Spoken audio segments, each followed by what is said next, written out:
Okay, now we're in the home stretch of Chapter 2. This is Part 5, dealing with the concept of density, and then we'll do a little bit of review of Chapter 2, what you should have gotten out of this. So, we want to focus on density because it's one of the most important physical properties that we can have for materials and very useful to us in chemistry in identifying things. So, for example, why would somebody pay more than $3,000 for a bicycle made of something called titanium? Why not get one that's made of steel or iron or something like that? Well, if you look at a given volume, for the same volume of metal, titanium has less mass than steel, which contains iron. Now, why would that be an important thing? Well, when you're riding a bike, you've got to move all that mass, and you're moving it using your own power. So the less mass you have in that bicycle, the easier it's going to be to move. So the property that the titanium has of having less mass for the same volume is that it is less dense. We talk about it as the density. So titanium has a density of 4.50 grams for every cubic centimeter. Iron has a density of 7.86 grams for every cubic centimeter. That's a big difference. Same volume, cubic centimeter, amount of stuff, amount of mass that's in there. Almost double. Now, density is what we call an intrinsic property of a material. That means that it doesn't matter how much or how little you have, the density doesn't change. The mass can change and the volume can change, but the mass and the volume are going to change in the same ratio. That's why, if I look at, let's say, a small twig versus a huge tree from the same plant, it'll have the same density. Doesn't matter what it is, it's a fixed quantity. Same thing, if I had a piece of steel and I cut a small piece of steel off, the small piece that I cut off has the same density as the big piece it came off of. Doesn't matter if it's a big sheet, a big steel beam, or if it's a tiny little chip. Same density. If I have a piece of glass in the window of my car and something happens to shatter that glass, a small piece of that glass has the same density. It will have a smaller mass and a smaller volume than the original piece of glass in my car. Density doesn't change. Okay? Density is simply the ratio of the mass to the volume. So D is equal to M over V. We're going to calculate the density of a substance by dividing its mass by its volume, so we would need both of those measurements. Let's say I have some sample of liquid. I don't know what it is, so one of the things I want to do is try to determine the density, because a particular type of liquid will always have the same density. I have a volume of 22.5 milliliters. I could also say cubic centimeters. Just remember, we can also have those cubic volumes. And the liquid has a mass of 27.2 grams. So to find its density, I would just divide the mass by the volume. I find that this unknown liquid has a density of 1.21 grams per milliliter. That's how I would report it. So if I have a problem like this that involves an equation, which I have an equality, density is equal to mass divided by volume. Okay, let's look at our solution map here. How do we get the equation takes from the given quantities to the fine quantity, what we want? So if I have mass and volume, I can get to density. Or I can do it the other way. If I know the density, I could start from density, and I would need either the mass or the volume, and I could get to the other one. Okay, let's look at an example of that. Let's say in this case I have a liquid that has a known density, 1.32 grams per cubic centimeter. And I know that I need 68.4 grams of that liquid. How would I know what volume of that liquid that I need? All right, so I get my map here. I'm given grams. I'm trying to get to milliliters.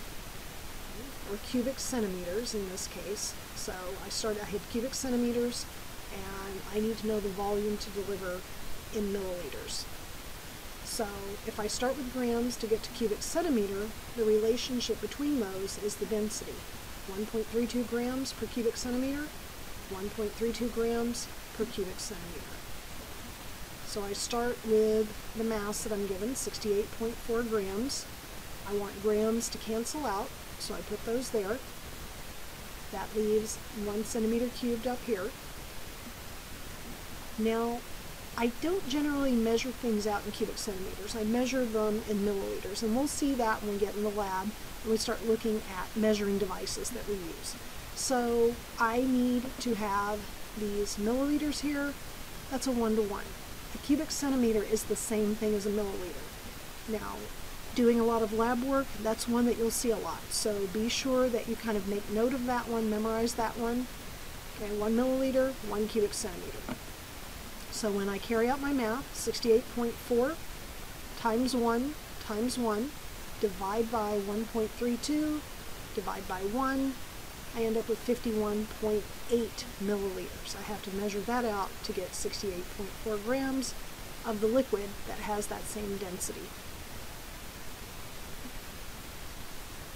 Now there's a table in the book that lists densities of some common substances. There will be some homework problems that will refer back to that. They will not tell you the density, so just be aware of that. When it asks you to solve for a mass or a volume of some substance, it may say, if I have 20 grams of iron, what volume of iron do I have? And that's all they'll tell you. Be aware that what they're doing there is trying to get you to go back and look at that table. So here's the density for the iron, here's the density for the copper, whatever they're looking for, you can look for those densities. So just a note to be aware of that. Now, what if you wanted to compare densities of two things? So, for instance, that titanium bicycle versus one made out of, well, steel.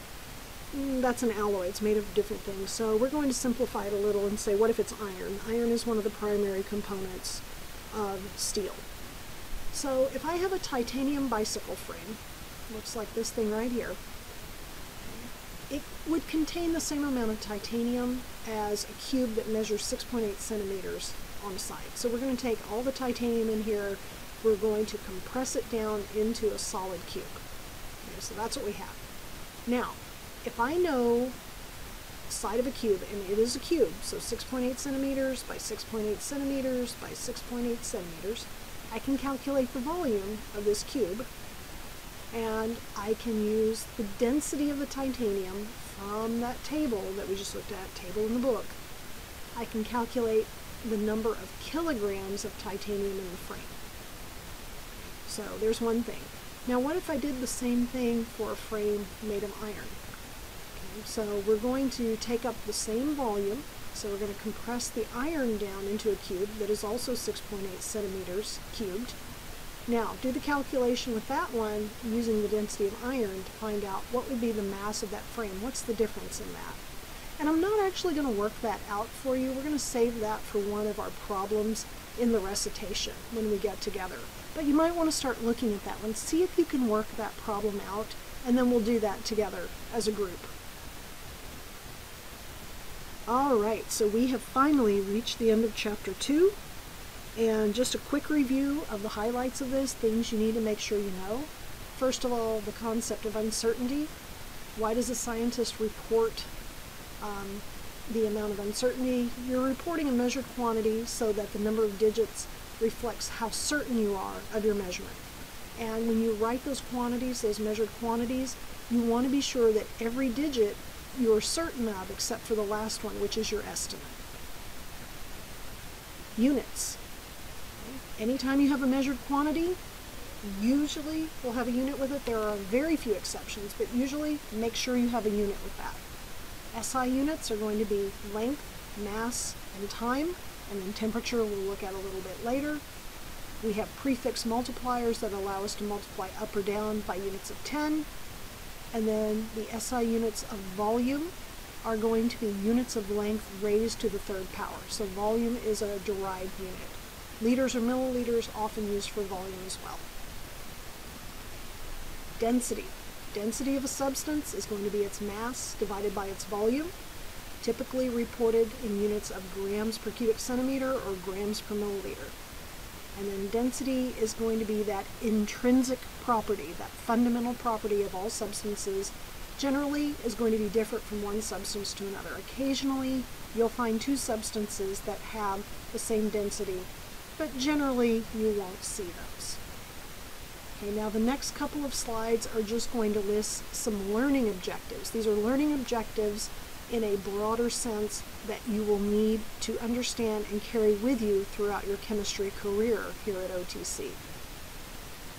So number one, you need to be able to express very large and very small numbers in terms of scientific notation. Number two, you need to be able to report a measured quantity to the correct number of digits. Number three, you need to be able to determine the number of significant figures within a measurement. Number four, know how to correctly round numbers to the correct number of significant figures. Number five, be able to determine the correct number of significant figures resulting from multiplication or division.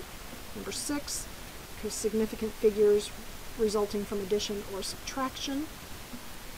Number seven, be able to determine the correct number of significant figures that result from doing a calculation that involves both of those operations, either addition, subtraction, or multiplication, division combined together. Number eight, be able to convert between units, so from one unit to another, kilograms to grams, inches to centimeters, given the conversion factor. Number nine, be able to convert units that are raised to a power. So if you have cubic centimeters, be able to convert that to cubic inches. Number 10, be able to calculate the density of a substance given the mass and the volume. And number 11, be able to use density as a conversion factor. We'll be seeing lots and lots of conversion factors this semester. All right, so there's chapter 2, all wrapped up. That should give you enough to work on for a while, and we will pick up with chapter 3. Until next time.